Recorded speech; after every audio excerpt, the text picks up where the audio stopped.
अब तक आप लोगों ने पढ़ा है कि हमारा मॉडल या फिर डाटा मॉडल किसे कहते हैं। मैंने आपको पहले ही बताया है कि डाटा मॉडल डाटा के आधार पर बनाया गया एक डायग्राम होता है जो एक समझ के लिए बनाया जाता है। मैंने आप लोगों को relational data model, network data model और हायरार्चिकल डाटा मॉडल के बारे में बताया है, लेकिन उन्हें आज हम डीप में पढ़ेंगे। रिलेशनल डाटा मॉडल एक साधारण डाटा मॉडल होता है जो मैं आप लोगों को शनिवार को उसका नोट्स दे चुकी हूँ। आज हम लोग नेटवर्क डाटा मॉडल के बारे में जानेंगे। नेटवर्क डाटा मॉडल को हम यहाँ पे बुक सप्लायर के रूप में बता सकते हैं, अर्थात यह हम लोगों का एक उदाहरण है कि डाटा मॉडल आखिर तैयार कैसे होता है।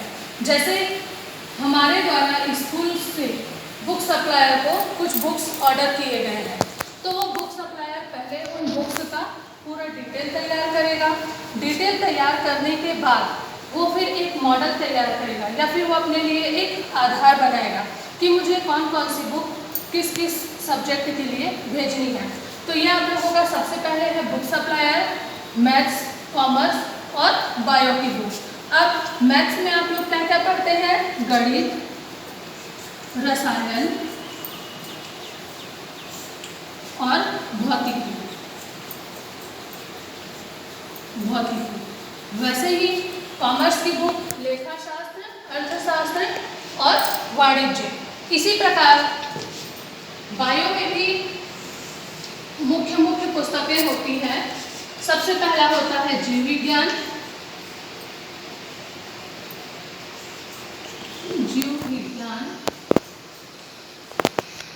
दूसरा होता है रसायन, तीसरा होता है भौतिक।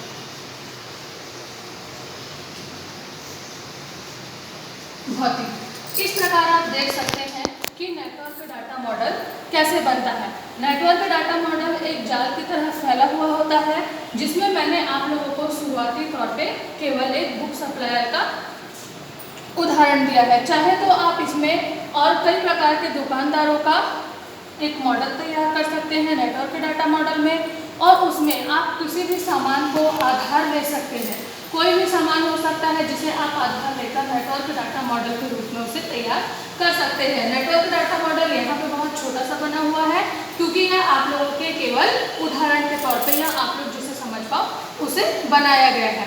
चाहे तो आप किसी दुकान को ले सकते हैं, राशन दुकान को ले सकते हैं, मेडिकल को ले सकते हैं, या एक हॉस्पिटल की पूरी बायोग्राफी आप लोग ले सकते हैं, जिसके माध्यम से आप यहाँ पे पूरा नेटवर्क डाटा मॉडल तैयार कर सकते हैं। इस प्रकार आप देख सकते हैं कि रिलेशनल डाटा मॉडल में और नेटवर्क डाटा मॉडल में क्या अंतर होता है।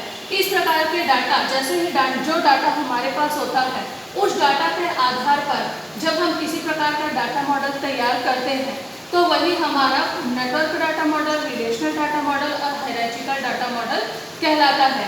इस डाटा मॉडल को आप ध्यान से देखकर आप समझ सकते हैं कि नेटवर्क डाटा मॉडल में नेटवर्क के रूप में एक जाल फैला हुआ रहता है, चाहे वो छोटे रूप में हो या एक बड़े रूप में भी आप इसको बना सकते हैं। आप चाहे तो आप इसको कोशिश भी कर सकते हैं अपने घर में अपने कॉपी में बना के आप देख लीजिएगा, या तो फिर आप एक मेडिकल स्टोर या फिर किसी बड़े से हॉस्पिटल के लिए भी आप नेटवर्क डाटा मॉडल को तैयार कर सकते हैं।